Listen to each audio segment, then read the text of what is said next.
Bonjour la Dream Team, j'espère que vous allez bien. Donc ça fait un moment que j'avais pas fait de petits tutos. Je sais que vous appréciez. Donc là, c'est une commande en fait d'une amie qui a besoin de voyager et pour emporter dans sa valise son Saint-Coran, donc son petit Coran de poche. Elle a voulu le protéger donc avec une housse de livres. Donc là, je vais lui confectionner dans ce tissu sa petite housse. Donc je vais vous montrer les éléments. Donc là, vous allez avoir l'endroit, donc l'endroit où le livre va venir se poser. Donc là, je vais le matelacer. C'est pour ça que là, vous voyez certaines lignes.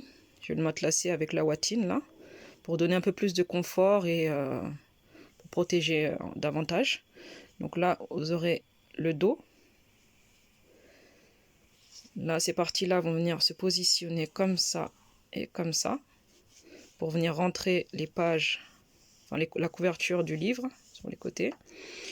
Et là, vous allez avoir le fermoir qui va être avec un bouton de pression qui va venir se glisser comme ça à l'intérieur.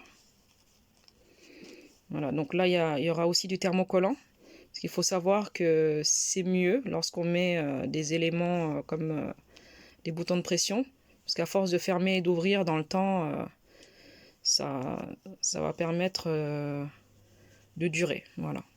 Donc là, ça va venir se fermer comme ceci à la fin. Donc je vous montrerai juste après ce que ça donne. Il y a quelques étapes de la réalisation. Donc là, comme je vous disais, je vais matelacer une des faces, donc la face intérieure. Et j'ai choisi de faire quelques lignes en obliques uniquement. Et avec ma règle japonaise, ça a été très facile. Donc j'ai juste tracé de part et d'autre de la règle. Donc ça mesure 5 cm. Donc là maintenant, nous allons passer à la couture.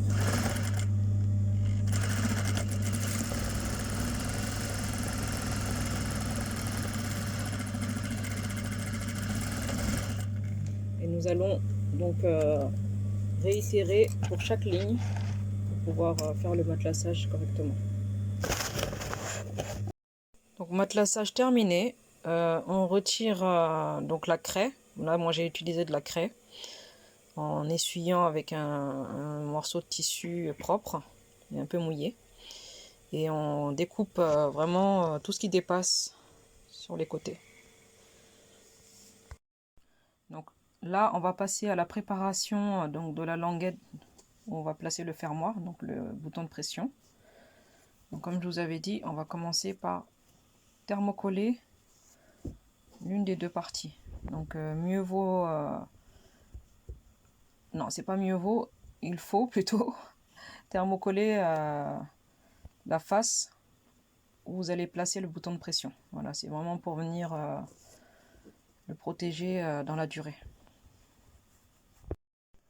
Donc là, vous allez placer la partie brillante du thermocollant. Donc là, je crois que ça se voit bien, c'est le côté où il y a la colle en fait, hein, sur l'envers du tissu.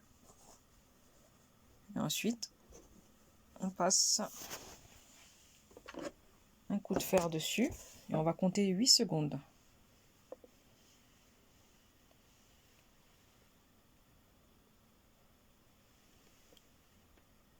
Voilà.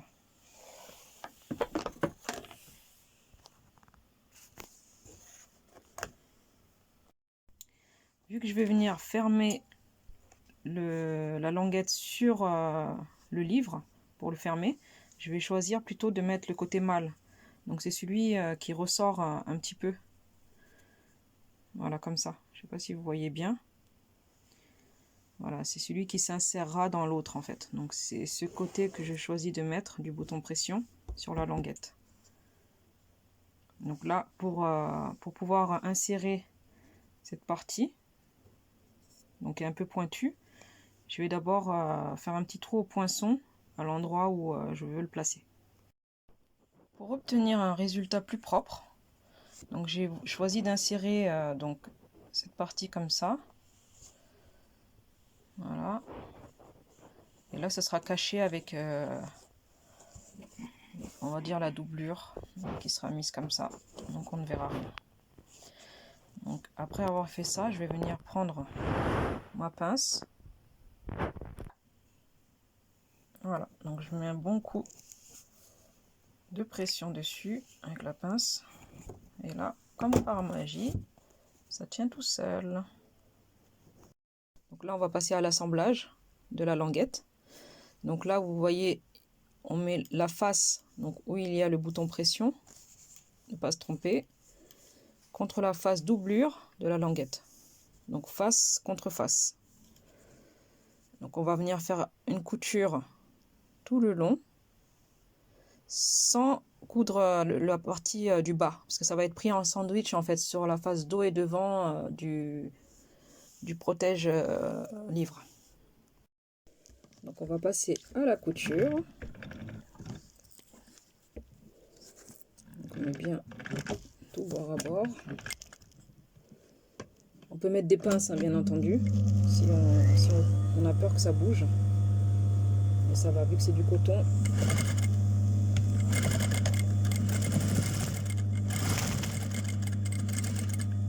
Faire attention dans les arrondis.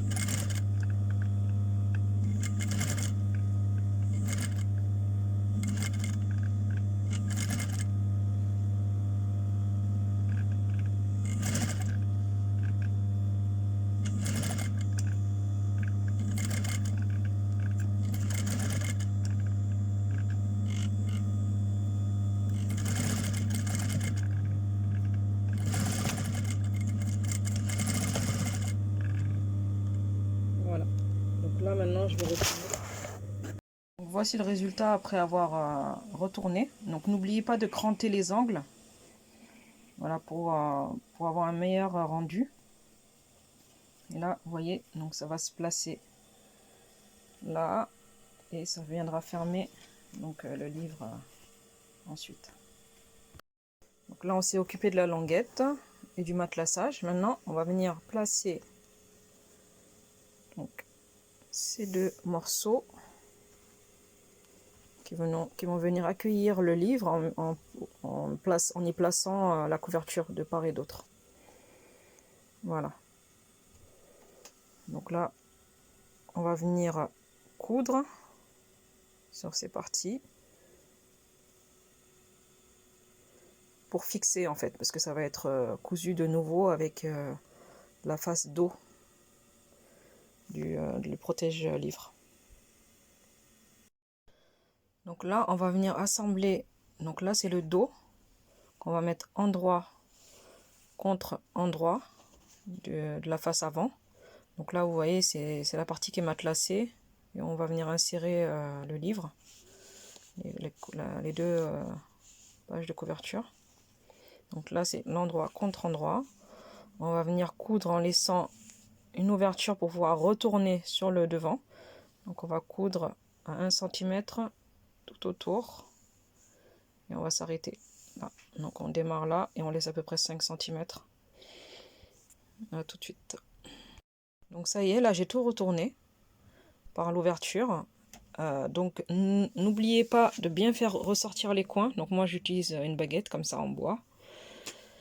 Donc en l'insérant par le trou et en allant vraiment chercher dans les coins et repousser jusqu'à bien faire ressortir les coins correctement. C'est plus joli. Donc là, pour fermer l'ouverture, je vais venir faire une surpiqûre donc tout autour. Voilà, au plus proche du bord. Et la dernière étape, ça va être de refermer cette languette, hein, parce qu'elle ne va pas rester comme ça. Donc là, je vais venir voir à peu près où est-ce que ça se place. Donc en le plaçant, je vais venir prendre de nouveau le poinçon et définir où est-ce que je vais placer l'autre partie du bouton de pression. Voilà, donc une fois que j'ai défini, je fais le petit trou. En faisant attention, si on veut que ça reste plus esthétique, à le faire à l'intérieur. Donc en ne le faisant pas passer par cette partie-là. Voilà. Donc le trou il va ressortir à l'intérieur et ça ne se verra pas. Donc là, je vais placer ça à l'intérieur. Et là, l'autre partie du bouton, la partie femelle, qui est comme ça. Et je vais prendre la pince.